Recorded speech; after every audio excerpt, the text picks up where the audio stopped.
Withdrawing money from Discord to your bank account involves a few straightforward steps. This guide will help you navigate the process efficiently. Step 1. Access your Discord account. Log into your Discord account using your credentials.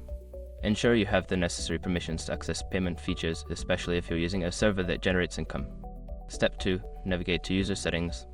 Once logged in, click on the gear icon located at the bottom left corner of the Discord interface.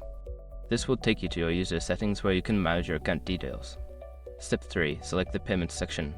In the User Settings menu, look for the Payments section. Here, you can view your earnings and manage your payment methods.